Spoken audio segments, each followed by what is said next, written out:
Welcome to Meet the Press Now. I'm Kristen Welker in Washington, where President Trump is defiant and threatening even higher tariffs worldwide after the Supreme Court ruled his signature tariff agenda was unconstitutional. It comes as new polling shows voters increasingly unhappy with his agenda just one day before he delivers his State of the Union address. Today, the European Union hit the brakes on a sweeping trade deal, citing uncertainty on the U.S. side after President Trump imposed a temporary 15% global tariff over the weekend, raising it from the 10% he announced Friday. The president also claiming on social media today he does not need Congress's approval on tariffs, despite the high court's ruling that he does. Meanwhile, top administration officials are pledging to keep the tariff agenda front and center in the White House's economic agenda. A lot of tariffs are still in place. The reality is we want to maintain the policy we have as much continuity as possible, make sure that business understands this is the direction we've been going. We're going to continue going this way. I can tell you at Treasury, contrary to what the Committee for an Irresponsible Budget or whatever it's called says, tariff revenue will be unchanged this year and will be unchanged in the future. We do not need, the administration, the president does not need Congress to move the tariff revenue back up. Now, this all comes as a new Washington Post ABC News Ipsos poll finds the president's approval on a host of key issues underwater, with inflation and tariffs topping the list.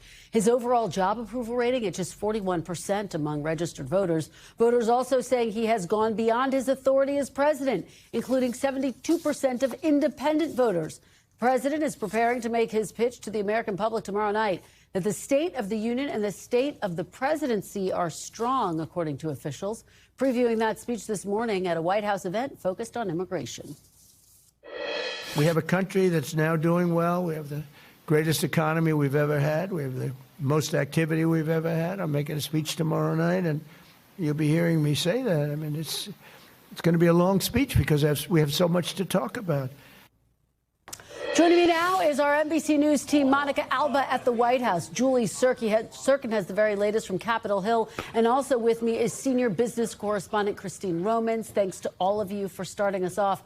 Monica, let me start with you at the White House and tariffs, of course, the centerpiece of the president's economic agenda. The administration is pursuing tariffs under a different authority after the Supreme Court ruled that the president could not unilaterally impose tariffs. What is the likelihood, though, Monica, that the administration will end up back in court over this? I think it's highly likely, Kristen, and I think there were many officials here who were bracing for the possibility of this major setback that we saw play out on Friday. But it was the president himself who didn't want to seem to embrace that reality until it actually happened. And then he did try to pivot to these so-called backup plans and alternatives. And that is why he is trying to pursue what was originally a 10% tariff that now he says he is going to raise up to 15%. But that is a short-term plan. He can do that for about 150 days, and there could be, again, renewed challenges. And you have the president likely to talk about this tomorrow evening, and that is what really sets the stage for what will be perhaps a remarkable speech where the president is going to be sitting facing some of the Supreme Court justices who may have ruled against him. They typically attend. It's unclear whether all of them will be there, but that is what the optics will be for tomorrow evening. As for the content of the speech, the White House says that this is a president who doesn't like to prep very much, and so they likely are going over the speech today and tomorrow, but still working through some of the themes and some of the exact substance of what the president is going to be talking about. But you can expect for sure a pretty lengthy section on the economy. Kristen. I think that's a very good bet, and Republicans hoping he will focus largely on the economy. Monica, let me ask you, because this is not just about his domestic agenda, it's really about his foreign policy agenda as well, right? Absolutely. And the White House in the last couple of days announcing and confirming that the president is going to be heading to China in early April, where if this hadn't happened, he was hoping to have a lot more leverage in some of his negotiations with President Xi Jinping. That won't be the case. We'll see what the tariff landscape looks like when we get there in a month or so from now. But certainly this does have a really important implication for his foreign policy, again, not just with China and with those trade trade conversations and negotiations. But you're seeing other countries as well. You're seeing the EU as a whole potentially pause the trade agreement that had been going on between the United States and the EU, and other countries saying similarly that given the instability and given the uncertainty of where this is headed, that they are rethinking some of their talks, deals, and negotiations with the United States too. Kristen. Yeah, absolutely. Monica, Alba, stay with us. We have more questions for you coming up. But Julie, let me turn to you on Capitol Hill, because President Trump is basically arguing he does not need Congress's approval in order to impose tariffs, even though the Supreme Court says, yes, he does in fact need Congress's approval. What's the reaction been to that on Capitol Hill, Julie? It depends, Kristen, who you ask. You have at least a handful of Republicans, some who voted to rebuke the president's tariff several months ago, others who didn't vote to do that but sided with the Supreme Court's decision to essentially block the president from enforcing and imposing these tariffs that we've seen him do over the last several months. I just spoke to Senator Bernie Moreno, who was in town despite the Senate and the House being out because of the inclement weather. He's the Republican who is pushing a reconciliation effort, meaning he wants Republicans to use that partisan tool that we saw them used so effectively last summer to try and move a bill forward with only Republican votes. It will be an uphill battle. He potentially doesn't even have the votes to do that. And he said he still has to talk to his leadership. Speaking of leadership, we did catch up with Speaker Johnson to see what he thinks. Take a listen. Mr. Speaker, do you think Congress should take the lead on tariffs now that the Supreme Court has ruled? We're going to wait and see what the administration does with the executive authority. As I've said, it may take a couple weeks to sort all this out, given the Supreme Court opinion, so we'll see. Do you think there's an appetite among the Republican caucus for tariffs? We have a wide range of opinions on the subject, so I think it'd be difficult to build consensus around it. But we'll see. Our Kyle Stewart there pressing the speaker. Now, that wide range of opinions answer is a far cry from having a plan to move forward on the tariffs. Certainly that decision is still split here on Capitol Hill. And Julie, talk about what the speaker effectively was pointing to, which is the tricky politics. I mean, if they were to hold a vote on this, this would put a number of Republicans in a tough spot as the GOP is fighting to hold on to the House, right? And I think that's the underpinnings exactly, Kristen, of all of this. Republicans that I'm talking to prefer the president focus on his wins so far. Even Moreno said he hopes that tomorrow is a speech the president uses as a victory lap to talk about the border, to talk about the tax bill that I just mentioned that they passed over the summer. Republicans don't want to get into this conversation again. And by the way, Democrats are eager to have this question of raising prices essentially on Americans, because that is what has been happening in many of these key industries so close to a midterm elections, is something Republicans, especially conservatives who are very against any kind of tariff policy, don't want to be talking about. And of course, I think that's part of the reason why the president says he doesn't really need Congress at this moment. Yeah, I think you're absolutely right about that. Julie Tsirkin, thank you so much. Stay with us. Monica, let me go back to you. Talking about the State of the Union address, are you getting any tea leaves? What exactly can we expect to hear from President Trump tomorrow? Well, all he really said there in the introduction you played, Kristen, is that it's going to be long. And we do know, if we look at his past speeches, if they're any indication, a year ago, when it wasn't technically the State of the Union, it was a joint address before Congress, he spoke an hour and 40 minutes. That broke the record for the longest speech of that kind ever in his first term. He certainly delivered speeches that were around an hour and 20 minutes. So we'll see what he has in store for tomorrow evening. But what we are all really watching for, a couple of sections, of course. One would be a foreign policy section that might or might not include his latest thinking on Iran, and whether there are any updated calculations that he is willing to share with the American people, or a rationale for making a decision about possible military action there. And then, of course, there are major questions about what the president is going to say on other domestic priorities like immigration, and just where he wants to take some of the Republican messaging from here ahead of the midterms. Kristen. All right, Monica, I have to ask you to continue to stick around because I have more I need to discuss with you. But Julie, let me head back to you quickly on Capitol Hill. So we know that there are some Democrats who are planning to skip the State of the Union tomorrow. Do we have a head count? How many are not going to be there, roughly speaking? And what's the message? What's the strategy here? Could it backfire?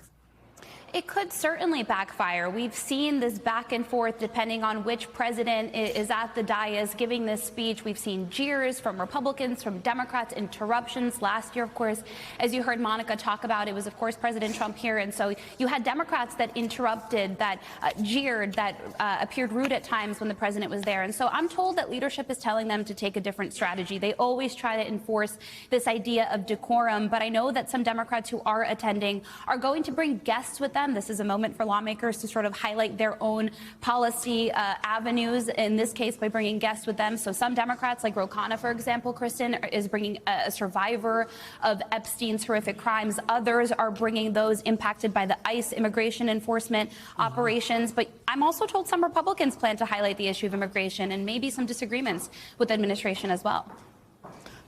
All right, Julie Tsirkin, thank you so much. I'll be watching and listening very closely. Julie, thank you so much for that. Christine Romans, let me turn to you now. The economy is going to be such a central part of this speech, as I was just discussing with Monica and Julia. So what do you think the president needs to do, given the fact that his approval rating, 47% of voters say they disapprove of his handling of the economy, that it's gotten worse since he took office in 2025. What's the reality check there? Well, you know, the president is really keen on superlatives about the economy. It is red hot. It was ice cold last year, that it is the best economy in the world, that he has brought it back from the brink of extinction under Joe Biden. But when you look, honestly, when you look at the numbers, you can see this economy has a lot of new elements, but it is not really that different from last year. Look at GDP. It was actually stronger under the last year of the Biden administration. Job growth this year, last year, only 181,000 net new jobs. Look at the job growth difference as the president does mass deportations and tariffs and just so many different things in the economy that are his trademark. The deficit has improved slightly, but the goods deficit in the U.S. is still a record in 2025. Inflation has improved a little bit, but pretty much the same. And he talks about all these records in the stock market. The last year of the Biden administration, the stock market returned better than the first year of the Trump administration. He's very good at branding, but I think that what he keeps saying about the economy is not what you're seeing in these approval ratings. Just fascinating to see that matchup, Christine. Another number that we're looking at from the polls showed some daylight between his approval on inflation versus the economy overall. Talk a little bit about the implications of that. Well, look, the inflation crisis started right after COVID, right? So now that inflation is back to about 2.7%, that's a number that should be palatable, except, Kristen, that's on top of 5 years of higher than normal inflation. So people are paying 25% more for groceries. They're paying, in some cases, 50% more for car insurance. You've got people taking out car loans now for 70 months and longer to afford the car. There are things beyond just the price of eggs that are a considerable problem for American families. And so when the president says that he has defeated inflation and it's fixed, I'm not sure that resonates with somebody who has to stretch out a car loan 7 or 8 years to be able to afford it. Well, it's just an extraordinary backdrop as he prepares to deliver this State of the Union address. Christine, let me just ask you one more, which is about the fact that the Supreme Court has effectively ruled that the president does not have the authority to impose tariffs. He said, OK, well, I'm going to impose 15% for 150 days. What are the potential implications of that? Could that create uncertainty in the economy and the stock market writ large? Absolutely. And you're seeing stock market weakness today on that very idea. You have the Speaker Johnson. You just heard him say there's not really consensus within the GOP delegation in Congress about how to implement more tariffs. And then you have Scott Bessent, the Treasury Secretary, saying, make no mistake about it, we are going to have a tariff regime, and it will be just as aggressive in 2026 as it was in 2025. And that leaves businesses and investors wondering where this is going to go from here. The Section 122 authority the president has used to put on that 10% and now 15% tariff on everyone, Kristen, that only lasts 150 days. And you're starting to hear from the administration, no, we're not really going to need Congress to renew this. The law says you will. Are we facing maybe another court drama in the next few months? That's what's concerning Wall Street. All right, Christine Romans, thank you so much. We will be watching and listening closely for what President Trump has to say about the economy and inflation tomorrow. We really appreciate it. Monica, let me go back to you before I let you go. There was very disturbing breaking news over the weekend. A man was shot and killed at Mar-a-Lago by law enforcement officers. What are investigators saying? The president wasn't there at the time that this all happened? Exactly, Kristen. The president and the first lady were not at Mar-a-Lago, but given, of course, his position in his Secret Service detail, there is always a security presence there. And so this individual did breach what we are told was a secure perimeter. He was carrying what appeared to be a fuel can and a shotgun. And when the agencies involved here, the Secret Service and the sheriff's office, engaged him and told him to drop the items, he dropped the fuel can, but he raised the shotgun, according to authorities, to a shooting stance. So in order to neutralize him, they did shoot and kill him.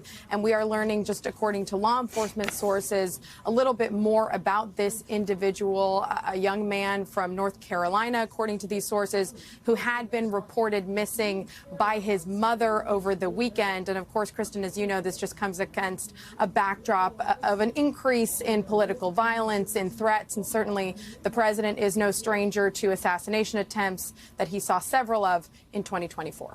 Kristen. Monica Alba covering multiple different angles for us. Monica, thank you so much for starting us off. We thank you for watching. And remember, stay updated on breaking news and top stories on the NBC News app or watch live on our YouTube channel.